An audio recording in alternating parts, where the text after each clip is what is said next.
Okay, Assalamualaikum warahmatullahi wabarakatuh. Good morning, Mr. Faru Arashi, as a lecturer for the English Sharia Economy course, and also everyone in this forum. Today, we are from Group 3, will explain about Islam as a system, which is its view on life and the economy.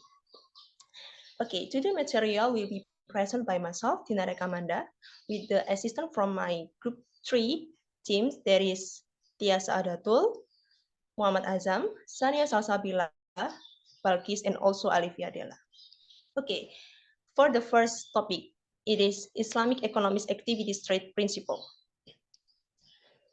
Islamic Economic is Activity Trade Principle. Islam's guiding philosophy for business is to seek Allah's blessing because doing business is worship. In business activity, must consistently uphold these two ideas. The first is takarub. Takarub denotes the best possible intention and implementation of all economic activity, including religion. The second value is ta'abud, the idea of supporting of worship.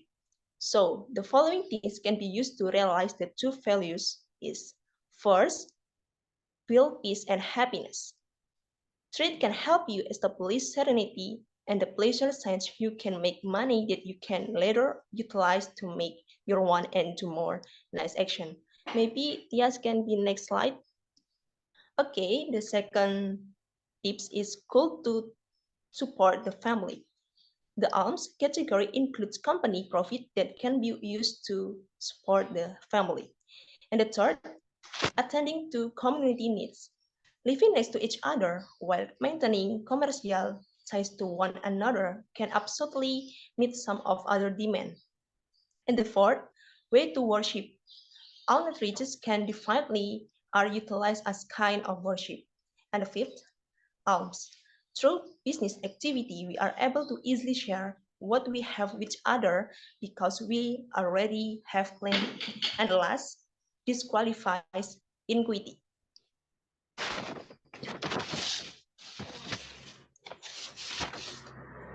Creating an environment of active labor and solid social climate through business is at least one way to reject bad because it's open up job prospect. And the second topic is harmony between the concept of life and human nature. The concept of life itself has a deep connection to nature, which includes of human nature, which is so diverse and complicated that it contributes to impression of life for human. And in Islam, Allah view this by taking human capabilities into account. Maybe the next topic can be explained with my friend Bella. The time is yours.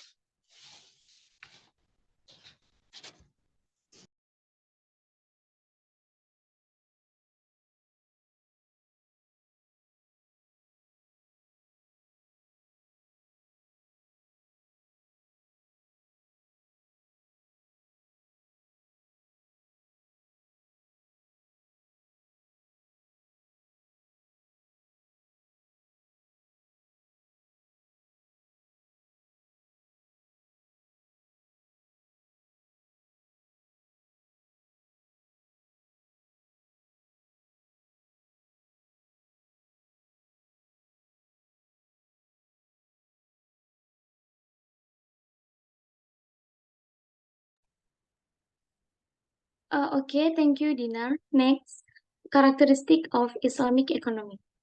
According to Dumaili, Islamic economic has the following characteristic. Number one, property belongs to Allah and man is the Khalifah of property. In Islam, private ownership is highly valued, although not absolute, and its utilization must not be contrary to the teaching of Islam and not against others. Number two, economic is bound by rules, law, and morals.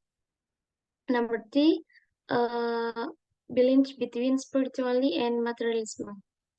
The worldly activities carried out by human soul not sacrifice the life of the hereafter. And the last, Islamic economic creates individual and public interests. Next slide. Okay. Evidence of the relationship between economics and Islamic moral is as follows. Number one, the prohibition of the owner in the use of his property that can cause harm to the property of others or the interests of society. Said Rasulullah, "So not harm yourself and others." Hadith narrated by Ahmad. Number two, prohibition of fraud in transaction. Confirmed in the word of the Prophet Muhammad, those who deceive use are not among us.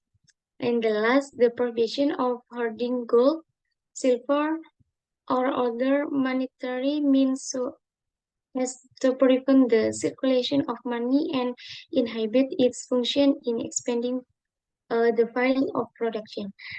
As stated in Quran Surah At-Taubah, verse 34, which discuss the prohibition of waste because it can destroy individual in society.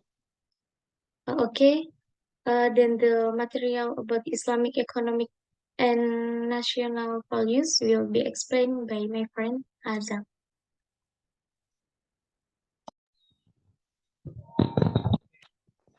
Thank you. Thanks for the time, Dela.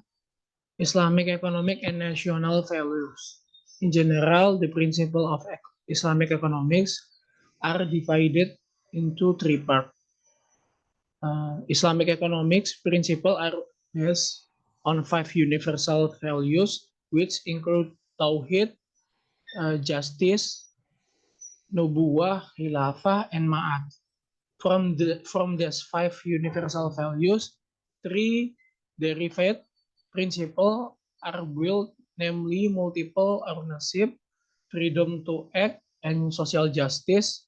According to Rizal, the basic economic values based on the Quran and Sunnah are the highest normative source in Islam.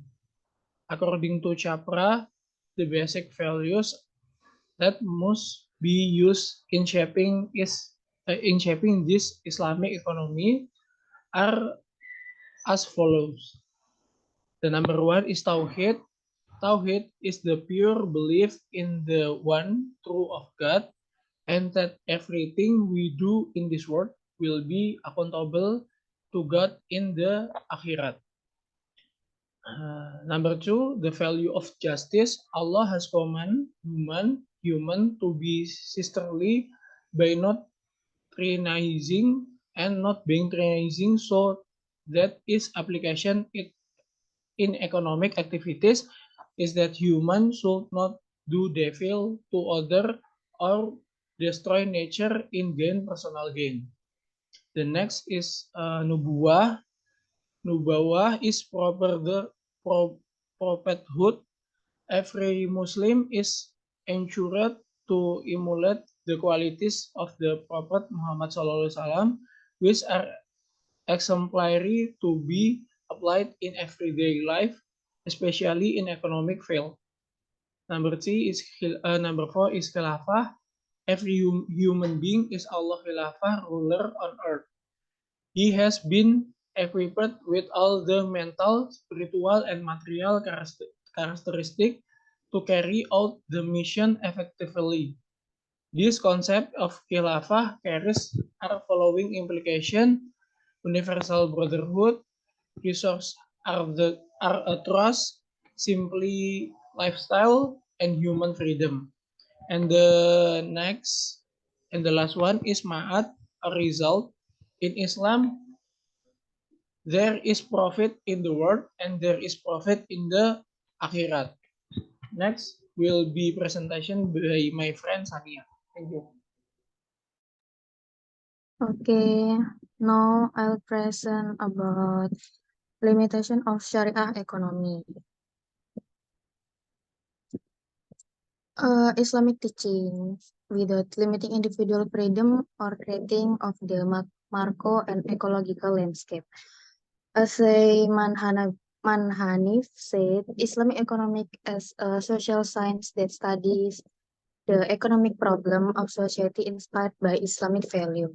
So, the first characteristic of Islamic economy, the concept of multiple ownership. The concept of multiple ownership refers to situation where a person or entity owns multiple types of asset or property. So this can include ownership in the form of real property, financial investment, valuable, and other asset. And this concept is often used in financial planning to achieve diversification, manage risk, and achieve deserved financial goal. So the next, decision making, resource allocation, and community welfare. Decision making in resource allocation is an important process in various contexts, both in business, finance, government, and in the everyday life.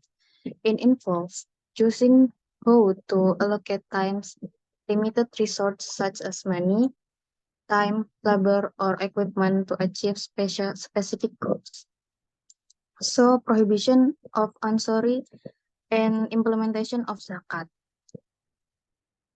The prohibition of usury and the implementation of zakat are two important concepts in Islam related to finance and economic.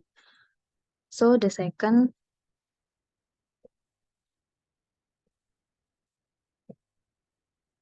next slide.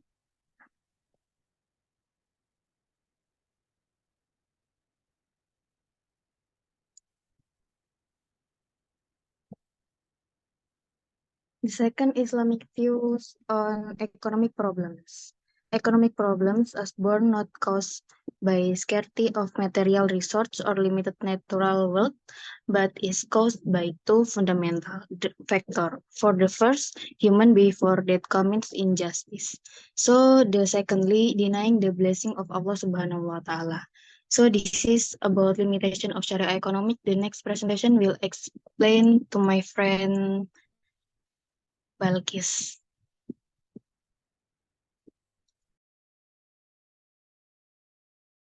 Next is production growth strategy. In order to realize production growth, the strategy becomes two.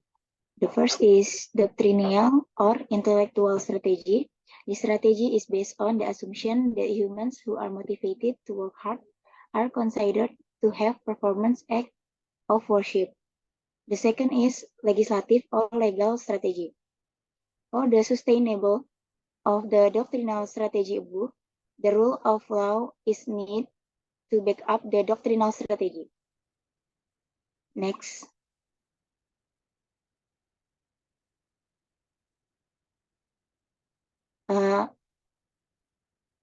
Before slide.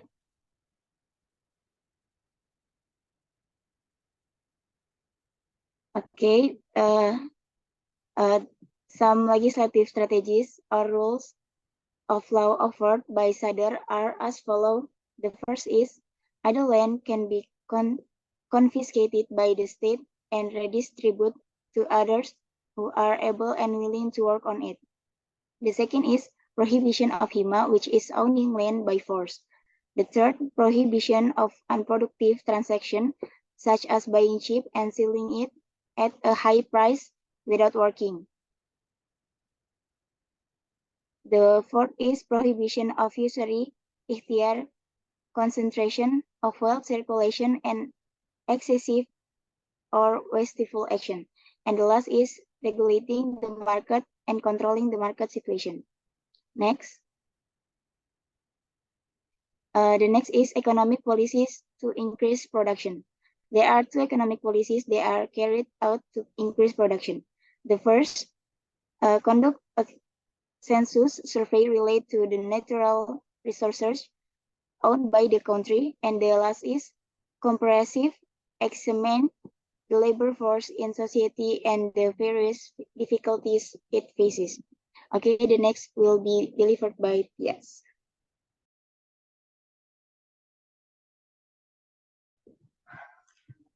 Okay, next, the urgency of the role of the Islamic economic system in human life in society. Divide into two. One, humans as economic creatures, and Islamic economic system.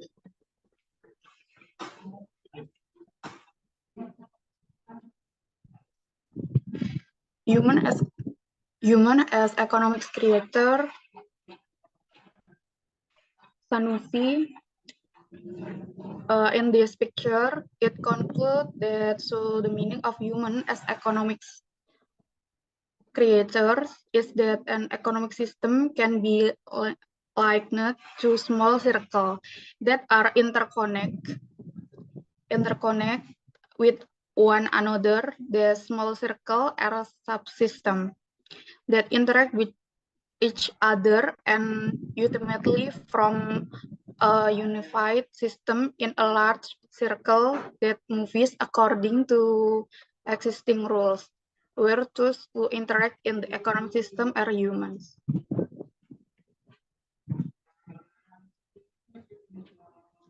According to Gilarso, in this picture, it can conclude that human as economic creator mean in the entire economic system, there is always coordination between creatures or the behavior of society like consumer, producer, and government and bank in carrying out economic activities like production, distribution, consumption, and investment, so that they become one unit, orderly and dynamic, and chaos can be avoided. Two, Islamic economic system. Economic system is an independent economic system. Therefore, Islamic encourage life as a unified whole and helps a person life as inseparable part of community life, where individual needs and complement each other in the scheme of social order, because humans are both individual and collective entities.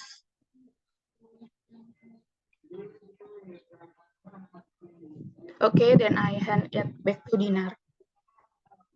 Okay, yes. Okay, maybe for the material, this conclusion that Islam is so detailed in his discussion that it includes even the most specific. Economic is one of them. Islam established a specific economy such as through a system. In its implementation, it is nothing more than seeking Allah subhanahu wa ta'ala approval. There are numerous ways to accomplish this, including paying attention to the balance of social life, as well as faith and piety and sustained worship. Islamic economics has a various unique characteristic in this system, including requirement that its implementation be in conformity with Sharia, considering balance between individual, society, and afterlife component. Islamic economic is based on several fundamental concepts. Because completing must be in accordance with Sharia, there are constraints and techniques in implementation to ensure fair welfare of the people. Maybe there is enough for us. Thank you for your attention. Wassalamualaikum warahmatullahi wabarakatuh.